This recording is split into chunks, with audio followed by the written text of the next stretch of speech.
አባላት ኮሚቴ ፈጻም ስራሕ ፌዴሬሽን ኩዕሶ እግሪ ኢትዮጵያ በዕለት 24/10/2017 ዓመተ ምህረት ኣብ ዘካየዱ ኣኼባ ዝወሰኖም ዓበይቲ ጉዳያት ቃል ብቃል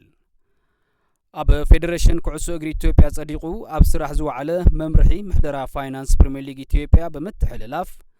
ዝተወሰኖም ውሳነታት ይግባይ በመባል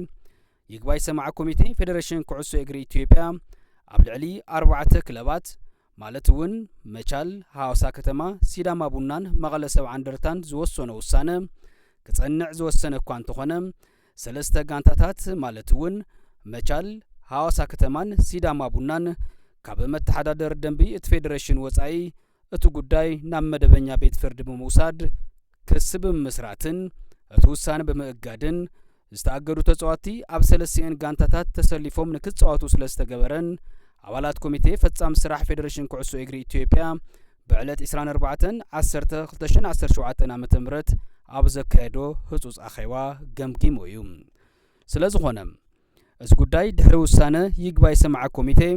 ኣብ ዓለም ለኸ ቤት ፍርዲ ስፖርት ገላጋሊ ማለት እውን ካስ ክረአ እናተገበኦ ናብ መደበኛ ቤት ፍርዲ ምውሳዱ ሳልሳይ ወገን ጣልቃ ከኣቱ ገይሩ እዩ። እዚ ድማ በመተሓዳደር ደንቢ ዓለም ለኸ ማሕበር ኩዕሶ እግሪ ፊፋ አንቀጽ 14 ንዑስ አንቀጽ 1 በመተሓዳደር ደንቢ ፌዴሬሽን ኩዕሶ እግሪ ኢትዮጵያ አንቀጽ 17 ቁጽሪ 1 እዝባረን ዝጥሕስ እዩ። እዚ ተኸቲሉ አባላት ኮሚቴ ፈጻም ስራሕ ፌዴሬሽን ኩዕሶ እግሪ ኢትዮጵያ ሰሉስ 24 ሰነ 2017 ዓመተ ምህረት ኣብ ዘካየደኦ ህጹጽ ኣኼባ እቶም ዝስዑ ውሳነታት ኣመሓላሊፉ ሰለስቲአን ጋንታታት ውሳነ አካላት ፈትሒ በህጹጽ ተግባራዊ ክገብራ ካልኣይ ዝተበየነለን ቅጽዓት ገንዘብ ብምኽፋል ሪፖርት ክገብራ ሳልሳይ አካላት ፈትሒ ዝወሰንዎ ውሳነ ኣብ መደበኛ ቤት ፍርዲ ክእገድ ብምግባር ክስለፉ ዘይግብኦም ዝተኣገዱ ተጻዋቲ ተጠቒሞም ዘካየዶም ጸዋታታት ብምሉኡ ብፎርፌ ማለት እውን 0.3 ዕዳ ሸቶን ተመዝጊብለን ክስዓራ ተጋጠምተን ዝነበራ ጋንታታት ብፎርፌ ውጽኢት 3.3 ጽሩይ ሸቶን ተመዝጊብለን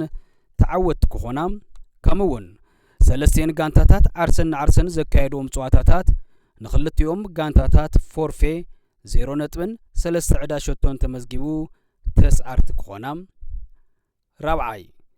ሲዳማ ቡና ስፖርት ክለብ ዝተኣገዱ ተጻዋቲ ብምስላፍ ዝተዓወቶ ጽዋዕ ኢትዮጵያ ብፎርፌ ተስዓሪ ኮይኑ እቲ ጽዋዕ ንወላይታ ዲቻ ክወሃብ ሓምሻይ ወላይታ ዲቻ ስፖርት ክለብ ኣብ ጽዋዕ ኮንፌዴሬሽን ካፕ ኣፍሪካ 2025-26 ዓመተ ውድድር ተሳታፊ ክኾን ሻድሻይ ማሕበር ኣክስዮን ፕሪሚየር ሊግ ኢትዮጵያ ኮሚቴ ፈጻም ስራሕ ፌዴሬሽን ኩዕሶ እግሪ ኢትዮጵያ ዝወሰኖም ውሳነታት ተፈጻም ብምግባር ናይቲ ሊግ ደረጃ ከም ብሓዱሽ ከፍልጥ ሻብዓይ ካብ ላዕሊ ዝተጠቐሳ ጋንታታት ብተወሳኺ ካልኦት 14 ጋንታታት ናይ ፋይናንስ መምርሒ ተኸቲለን ምስርሕን እቲ ኮሚቴ ክትትልን ምርመራን ብምግባር ጥሕሰት መምርሒ እንተተረኺቡ ብኣካላት ፈትሒ እኹል ስጉምቲ ብምውሳድ ንከፍልጥ ሻምናይ ምርመራ ተኻይዱ ኣብ ሓጺር ግዜ ውሳነ ክሳብ ዝፍጸም ኣብ መንጎ ጋንታታት ፕሪሚየር ሊግ ማለት እውን ካብ ፕሪሚየር ሊግ ናብ ፕሪሚየር ሊግ ዝፍጸም ዝውውር ተጻወቲ ተኣጊዱ ክጸንሕ ታሽዓይ ብመሰረት ሓዱሽ ደረጃ ጋንታታት